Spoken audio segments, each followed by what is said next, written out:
When I came to medical school, I was pretty much of an open book. I wasn't sure exactly which pathway I would take. This is Dr. Sandip Kapur. Today, he's a world-renowned kidney transplant surgeon. But back in med school in the late 1980s, he was still finding his way in the medical field. My father was a psychiatrist, and I had minored in psychology in college. And honestly, I thought that I may end up pursuing psychiatry, just as he did. But that all changed when he discovered something new: surgery. What I fell in love with was the immediacy with it and the ability to really be in control of how you took care of someone, and just that sense that when you operate on someone, you have a sense that you can fix them. Dr. Kapur was a little nervous to tell his dad about his choice to pursue surgery, afraid he'd be disappointed. But when he finally worked up the nerve to tell him, I remember him telling me that he wasn't surprised. And I said, really? And I said, they're so different. And he goes, no, they're not. He said, they're very similar. If you think about it, surgery and psychiatry are really two of the most invasive fields, just in different ways. So having made the decision to become a surgeon, and with his dad's incisive comment ringing in his mind, Dr. Kapur narrowed in even further. He decided to pursue a specialty that had the potential to save lives on a grand scale: organ transplantation. I was trained as a multi-organ surgeon with kidney, liver, pancreas, even small bowel. Of all the different types of transplants he performed, Dr. Kapur found that kidney transplantation stood out. Those surgeries were almost always successful, so they made an immediate, positive impact on lots of patients' lives. They feel invigorated, energized. When they get transplanted, they often will say a fog has been lifted. I didn't realize it, but a fog has been lifted from my brain, and they find themselves instantly more clear. And it is such an uplifting experience for them. Performing a kidney transplant was gratifying for Dr. Kapur. It reminded him of what made him fall in love with surgery in the first place: the feeling that he could fix people. Dr. Kapur wanted to give as many people as he could the chance to continue living full, rich lives post-transplant. And so his path was clear. He would focus his work on kidney transplantation. Every time I go to do a kidney transplant, I know the outcomes are going to be 98, 99% successful. And that's just a really good feeling for me. But the journey to that successful outcome can be long and uncertain, because in the United States today, there are almost 110,000 people waiting for an organ transplant. 92% of those is for a kidney. Last year, there was less than 44,000 transplants performed. Literally double the number of people are waiting. And every day, there's like 8 to 10 people that die on the waiting list because of the unavailability of the organ. That seemed like a huge disconnect to Dr. Kapur. Kidney transplants were pretty much guaranteed to make renal failure patients better. But despite how successful the surgery was, not everyone who needed a transplant could get one. Dr. Kapur wanted to figure out how to close that gap, to boost the number of people who can have a successful kidney transplant and a better quality of life because of it. So he decided to create new ways to match kidney donors and recipients, and even perform transplants more efficiently, to increase the number of kidneys available for patients who need them. Literally, we find ourselves today in what I think is a crossroads of changing really the fabric of how donation has been practiced in the United States. We're now kind of coming into a period of time where we're expanding our opportunities in transplant beyond what had existed previously. I'm Catherine Price, and this is Advances in Care. In this episode, we're joined by Dr. Sandip Kapur, Chief of Transplant Surgery and Director of the Kidney and Pancreas Transplant Programs at New-York-Presbyterian, Weill Cornell Medicine. Over his decades-long career, Dr. Kapur has built Weill Cornell Medicine into one of the top kidney transplantation centers in the country.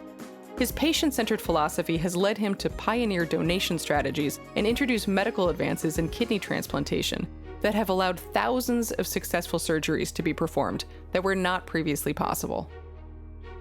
Dr. Kapur's journey has been both thrilling and challenging, and he says it's been worth every minute.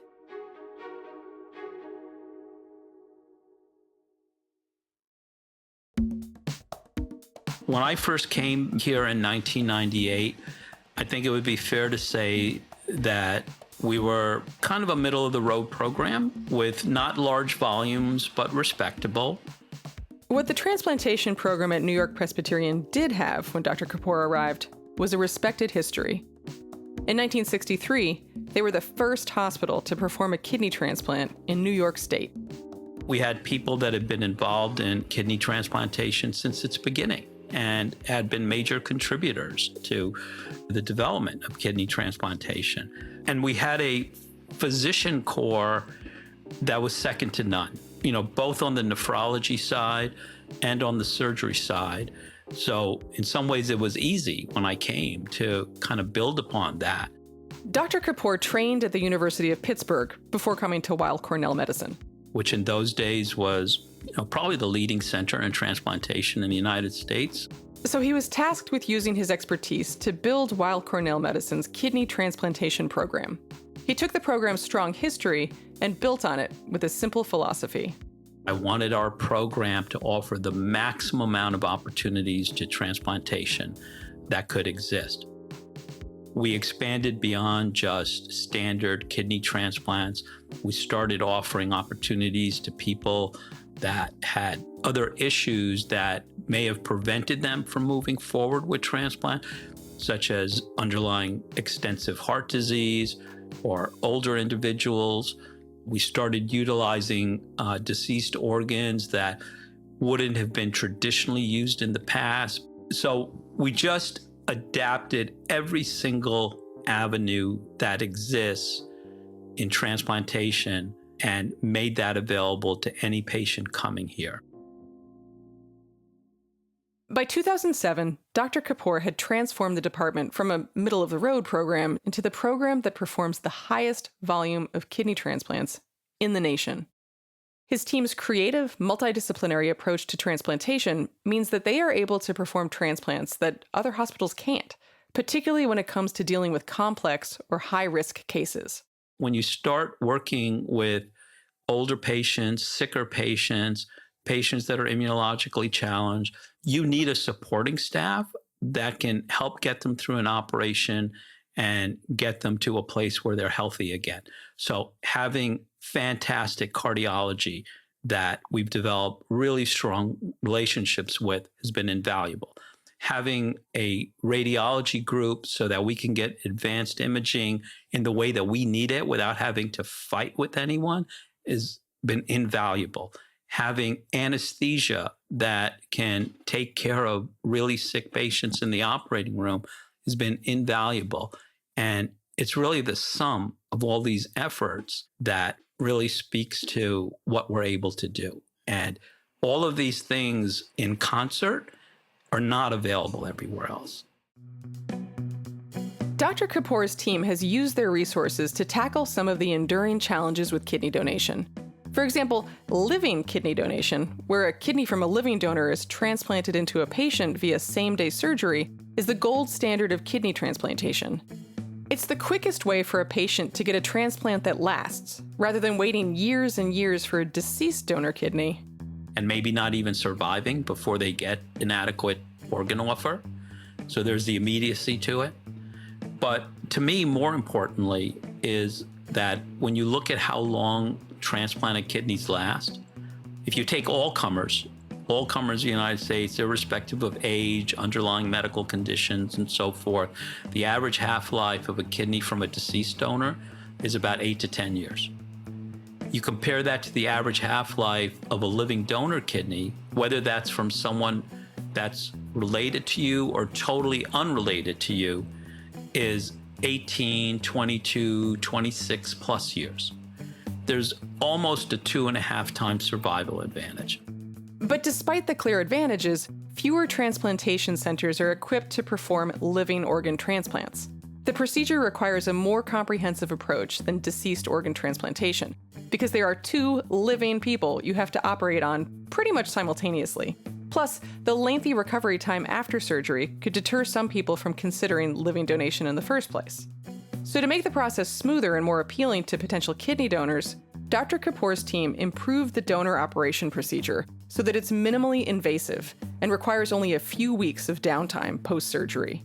At our place, we uniquely have probably the largest experience in the world through Joe Del Pizzo, one of our urologists, who does the donor operations in utilizing a technique called single port extraction of the kidney. And what that involves is making a small incision through the belly button and placing a port into that space through which we can introduce instruments, and then doing the operation up on the television screen.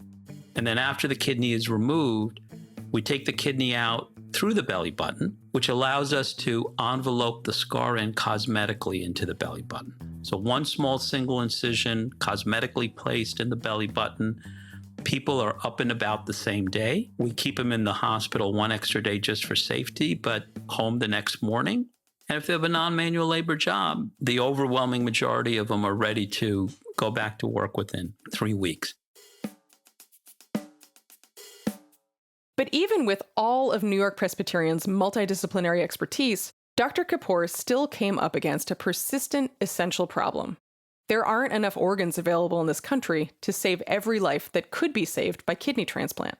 There's been, as far back as I can remember, many, many more people that need a transplant than there are organs available to transplant in this country. And unfortunately, that metric really hasn't changed for almost 2 decades now. And on top of the fact that there just aren't enough kidneys to go around in this country, there's another hurdle to overcome here. Usually, when someone chooses to make a kidney donation, they want to donate to someone they know. Either it's someone within the family or a longtime personal friend. There's a long-time connection. It's been based very much on this emotional attachment. The problem is, no matter how much someone might want to donate their kidney to a loved one, they often can't because they aren't the right match. When patients come to us, even if they come to us with a donor, 30% of the time, that donor would not be able to donate to the person that they came in with, either blood type incompatibility or if they have a positive cross-match, preventing them from donating safely to their loved one.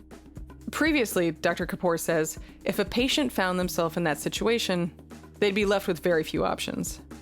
The only resource those people would have would be either to find another donor, which in itself is very difficult to begin with, or if the opportunity existed to consider what's known as a ABO incompatible transplant, to transplant across the normal blood groupings, which would put them at higher risk for rejection activity and also necessitating a lot more immunotherapy on board to allow that transplant to survive.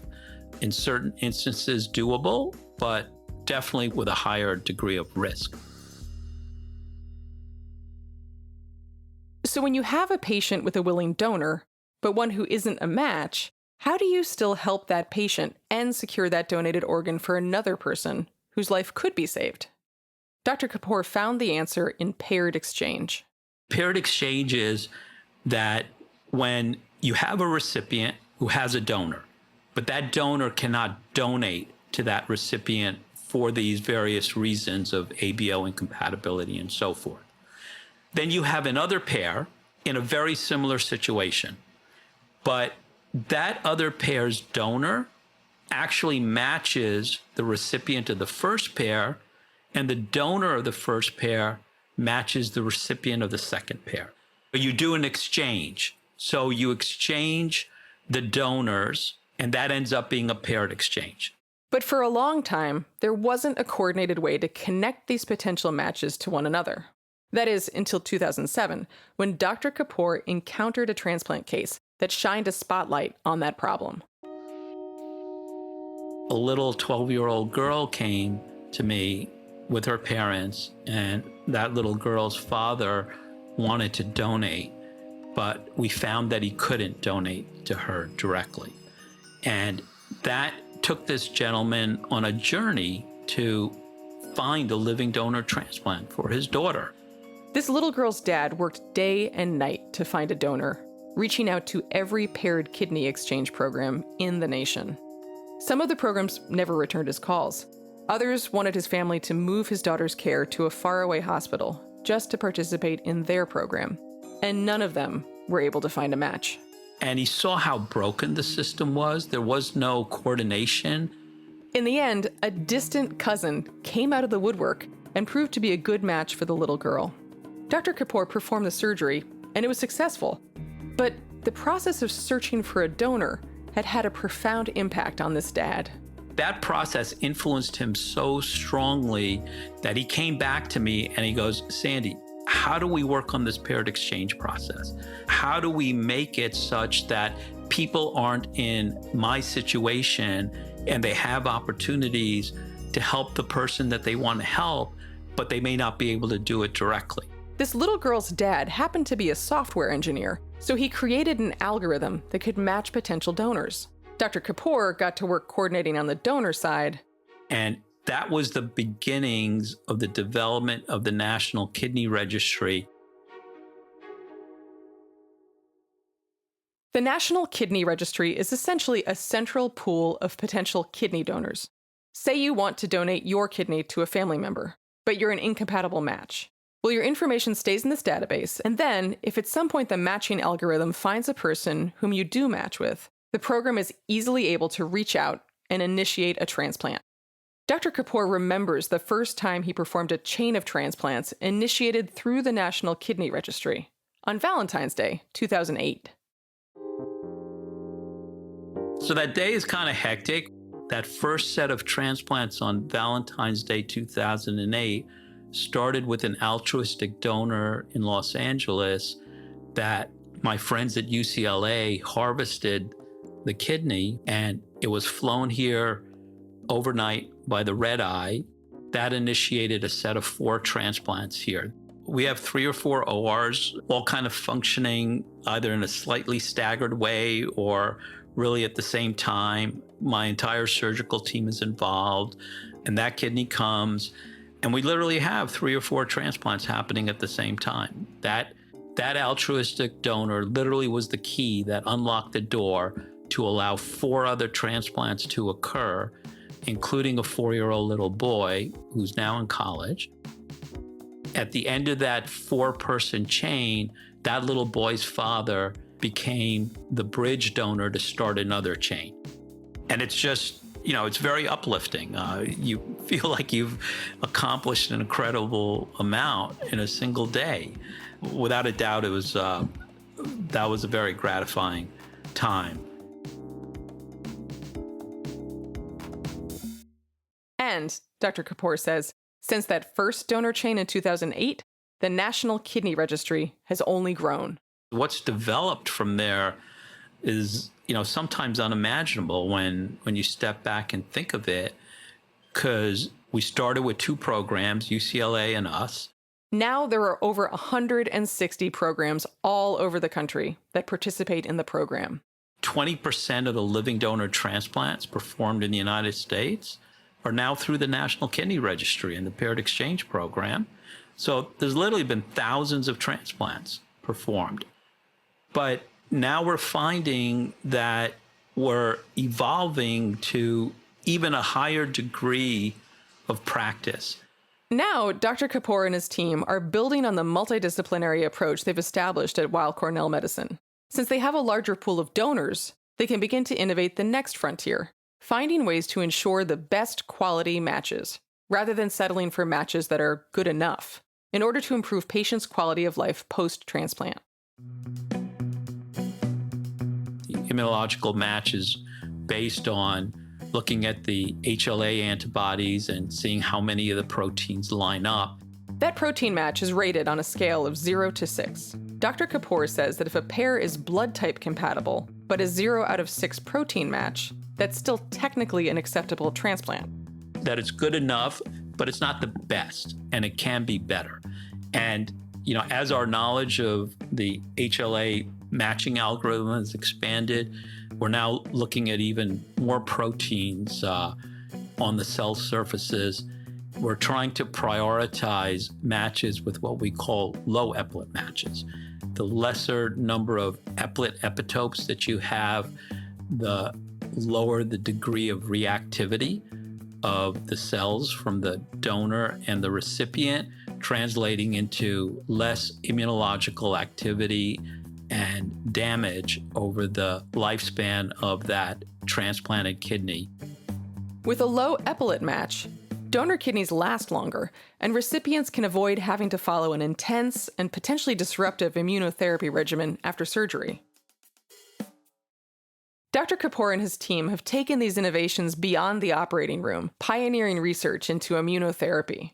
If I think back to my fellowship days, we're literally using 1/3 the amount of medication that we used then. Their findings have drastically reduced the amount of immune-suppressing drugs patients need to take after transplantation, and that's improved patient outcomes overall. Some of the things that have allowed us to do that are some of the things that have been developed here. Dr. Kapur and his team developed a non-invasive method for monitoring immune response after transplant surgery, which is usually tested by biopsy. Out of Dr. Suthanthran's laboratory, he's developed a molecular test that can look at the urine of our transplant patients, and it'll provide a non-invasive way to have an index of the immunological activity that's happening within the graft. So a biopsy has always been the gold standard, but obviously, in a practical way, you can't biopsy someone every week. It's an invasive procedure with its own set of potential issues. But just collecting the urine of a transplant patient and taking it to a laboratory and running a molecular assay on it is a lot more doable. All of these advances pairing donors and improving immunological research have allowed Dr. Kapur to deliver on his goal to get more people the best transplants possible to improve their quality of life. He's especially passionate about providing transplantation opportunities to people who might traditionally be passed over for kidney transplant due to their age. The American population is living longer, and you see a fair amount of kidney disease progressing to kidney failure later on in life, and people are still pretty well preserved, and they have a lot of life still left to live. Dr. Kapur says that his conviction that older people still deserve a chance at kidney transplant comes from observing his own 94-year-old mother's relationship with his grown children.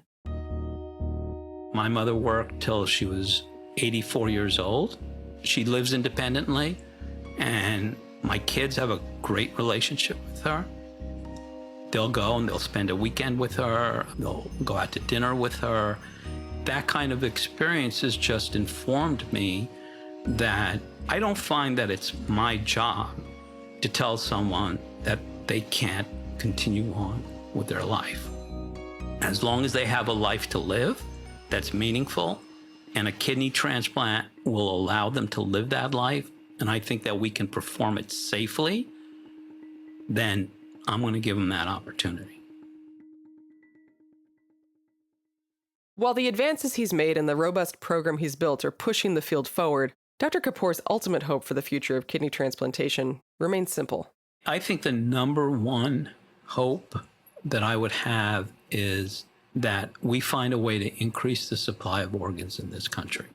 And then obviously the extension of that is utilizing stem cell therapy to even potentially inject kidneys with a stem cell therapy and rejuvenate failing kidneys.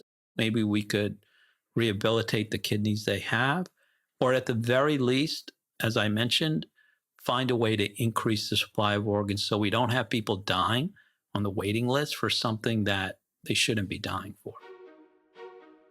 I feel there's a tremendous amount of underutilization that exists from lack of education and awareness. So Dr. Kapur continues to elevate the conversation around kidney transplantation with the public and with his patients. Because like his dad said all those years ago, What he does as a transplant surgeon is about connecting with people to make their lives better.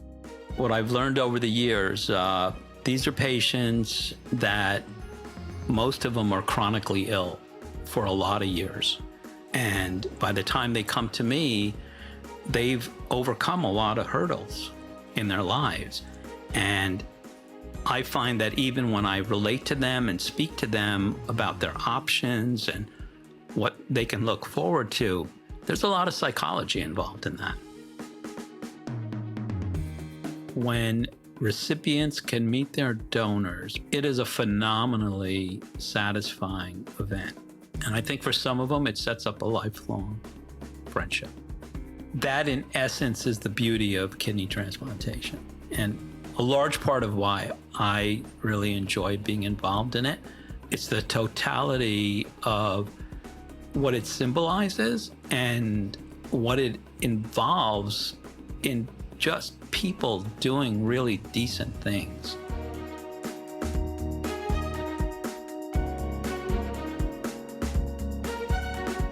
Thank you so much to Dr. Sandip Kapur for speaking with us for this episode.